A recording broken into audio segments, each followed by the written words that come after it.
Hello everyone.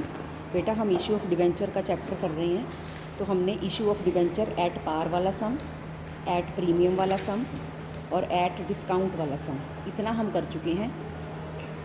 इतना मैं बता रही थी इस सम में कि जो हम डिवेंचर इशू करते हैं, सपोज़ कंपनी डिवेंचर इशू करती है और डिस्काउंट पर इशू करती है, उसका ये मतलब होता है कि सपोज़ करो कंपनी का 100 रुपये का डिवेंचर है, अगर उसने 10% के डिस्काउंट पर इशू किया, मतलब लोगों को 90 का दे दिया, तो 100 का डिवेंचर लोगों को 90 का ही दे दिया है ना, उनसे लिए सिर्फ 90 रुपीज़, तो कंपनी को तो 10 रुपये का लॉस हो गया। वो 10 रुपये का जो लॉस है वो कोई रूटीन एक्टिविटी, ट्रेडिंग एक्टिविटी से होने वाला लॉस नहीं है, वो कैपिटल लॉस है।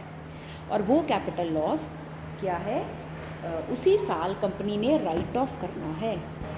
और ये बात मैं आपको पिछले वीडियो में भी बता रही थी। देखो यहाँ पर इंपॉर्टेंट नोट ये लिखा भी हुआ है बुक में कि कहते हैं जो इंडिया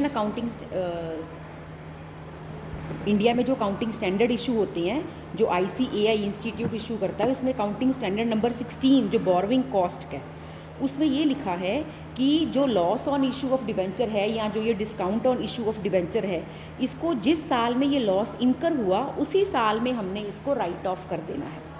अब राइट ऑफ कर देना है मतलब इसके बैलेंस को अगले साल में कैरी फॉरवर्ड करके नहीं लेकर जाना। अब जैसे ये वाली एंट्री थी है ना, जो हमने पहले इलस्ट्रेशन की थी, इसमें अगर मैं discount on issue of debenture, अगर मैं इसका लेजर अकाउंट खोल लूँ तो इसके इस तरफ क्या आएगा, 10% डिवेंचर कितना 10,000। अगर मैं इसको ऐसा ही पड़ा रहने दूंगी और मैं इसको बैलेंस कैरी डाउन कर दूंगी, तो बैलेंस कैरी डाउन साल के आखिरी दिन 31 मार्च को जो बैलेंस होते हैं, इसका मतलब वो बैलेंस शीट में पहुंच जाएगा। मैंने इसको बैलेंस शीट में लेकर नहीं जाना, इसको बैलेंस कैरी डाउन नहीं करना, इसको इसी साल राइट ऑफ करके ख़त्म करना है। तो रूल क्या है कि अगर तो बिजनेस में उस साल में कोई बैलेंस पड़ा है सिक्योरिटीज प्रीमियम रिजर्व का, तो आपने उसमें से इस 10,000 को राइट ऑफ करना है। ठीक है, तो फिर 10,000 मैच हो गया, कोई बैलेंस नहीं बचा, टोटल 10,000। मतलब इसका बैलेंस कैरी डाउन नहीं बचना चाहिए, आपने इसको राइट ऑफ कर देना पूरा। अब सपोज करो कि सिक्योरिटी प्रीमियम रिजर्व अगर तो 10,000 या 10,000 से ज़्यादा था, फिर तो इसी में से राइट ऑफ हो गया। ठीक है, इस तरफ मैं बैलेंस कैरी डाउन की बजाय ये लिख दिया। ठीक है, अगर ये नहीं है, या सपोज करो ये सिर्फ सपोज करो 3,000 ही पड़ा है बिजनेस में, तो नेक्स्ट ऑप्शन है फिर कंपनी देखेगी कि क्या मेरे पास कोई कैपिटल रिजर्व पड़ा है। तो अगर कंपनी के पास कोई कैपिटल रिजर्व पड़ा है तो कंपनी बाकी 7,000 उसमें से पूरा कर लेगी, तो 10,000 पूरा राइट ऑफ करेगी। ठीक है, अकाउंट मैच हो गया, मतलब ये ख़त्म हो गया, पूरा राइट ऑफ हो गया। अब ये बैलेंस कैरी डाउन नहीं जाएगा बैलेंस शीट में। अब सपोज करो जो कैपिटल रिजर्व होता है, वैसे कैपिटल रिजर्व होता क्या है, कैपिटल रिजर्व होता है कि जो कंपनी को कैपिटल प्रॉफिट्स हुए वो कंपनी कैपिटल रिजर्व में डाल के रखती है कि कल को कैपिटल लॉस हुआ तो इस कैपिटल प्रॉफिट के रिजर्व में से पूरा करेंगे। अब सपोज़ करो ये भी इतना नहीं है, सपोज़ करो ये सिर्फ 5,000 ही है, तो अभी भी 10,000 पूरा नहीं हुआ। ठीक, तो फिर कंपनी देखेगी अपनी स्टेटमेंट ऑफ P&L, वो तो बननी ही बननी है ना। ठीक है, statement of P&L, finance cost उसमें हेडिंग होती है एक, फिर बाकी जितना भी बैलेंस बचा वो कंपनी फिर इसमें से पूरा कर लेगी। तो पहली प्रेफरेंस सिक्योरिटीज़ प्रीमियम रिजर्व को, दूसरी प्रेफरेंस कैपिटल रिजर्व में से पूरा करेगी, फिर भी ना पूरा पड़ा फिर कंपनी स्टेटमेंट ऑफ P&L में से पूरा करेगी। पर ये जो discount on issue of debenture नाम का अकाउंट खुला है ना, ये अकाउंट था ना, ये एंट्री हमने कल पास की थी। ठीक है, तो इसकी लेजर पोस्टिंग ये बनी, ये 10,000 हमने बैलेंस कैरी डाउन करके बैलेंस शीट में जाने नहीं देना, कुछ ना कुछ इधर इन तीनों में से लिखकर हमने उसको ख़त्म कर देना, अकाउंट का बैलेंस नहीं छोड़ना। अब अगर मैं इसको अभी लेजर की फॉर्म में लिखा, अगर मैं इसको जर्नल एंट्री की फॉर्म में लिखूं तो क्या एंट्री बनी, सिक्योरिटीज़ प्रीमियम रिजर्व डेबिटेड, या कैपिटल रिजर्व डेबिटेड, या statement of P&L debited to discount on issue of debenture. ठीक है, पहले सम में देखो सिक्योरिटी प्रीमियम है तो उसको यूज़ करो, क्या पता सारा इसी में से 10,000 यूज़ हो जाए, 10,000। ये कम पड़ रहा है तो कैपिटल रिजर्व यूज़ करो, ये कम पड़ रहा है तो स्टेटमेंट ऑफ P&L करो।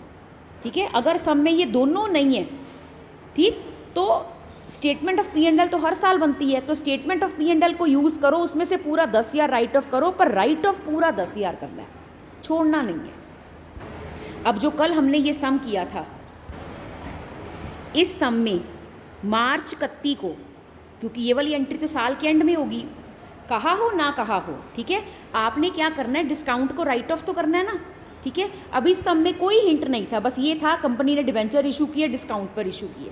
सम में कोई हिंट नहीं दिया कि कंपनी के पास बैलेंस में सिक्योरिटी प्रीमियम है कि नहीं, कैपिटल रिजर्व है कि नहीं, तो हम कैसे मान लेंगे है।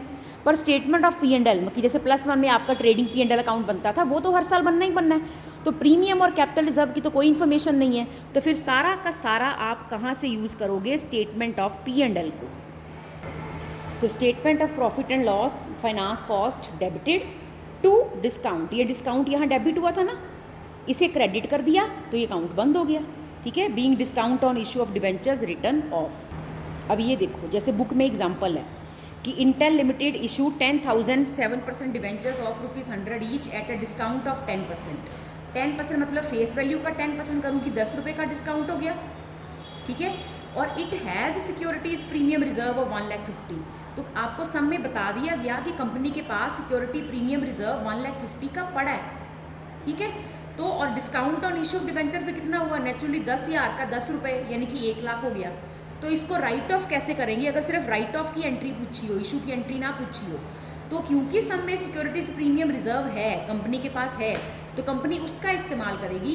तो securities premium reserve account debited to discount 1,00,000 वहाँ से यूज़ करेगी, ठीक है। मतलब पहली प्रेफरेंस किसको देनी है, मैंने आपको क्या बोला, पहली प्रेफरेंस हमने देनी है सिक्योरिटीज प्रीमियम रिजर्व को। अब सेकंड एग्जांपल देखो, रोहन लिमिटेड ने 20,000 डिबेंचर इशू किए, 100 का एक, ₹10 का 10% डिस्काउंट, मतलब ₹10 का डिस्काउंट हो गया, 100 का 10% ₹10। इसके पास कहते हैं सिक्योरिटीज प्रीमियम रिजर्व में भी 1,50,000 पड़ा है और कैपिटल रिजर्व भी इसके पास 80,000 का पड़ा है, और डिस्काउंट कितना बना, 20,000 डिबेंचर्स है, 20,000 × 10 यानी कि 2,00,000 हो गया। तो 2,00,000 का डिस्काउंट है जो हमने राइट ऑफ करना, और कंपनी के पास 1,50,000 का सिक्योरिटीज़ प्रीमियम है। तो पहले हम सिक्योरिटीज़ प्रीमियम को यूज़ करेंगे अकॉर्डिंग फुल, जितना यूज़ कर सकें। तो 1,50,000 पूरा यूज़ कर लिया, अभी भी 2,00,000 पूरा नहीं पड़ा, तो बाकी 50,000 हम कैपिटल रिजर्व में से यूज़ करेंगे। तो capital reserve account debited to discount on issue of debenture. तो इस तरह हमने डिस्काउंट को राइट ऑफ उस साल में करना ही करना है। Thank you.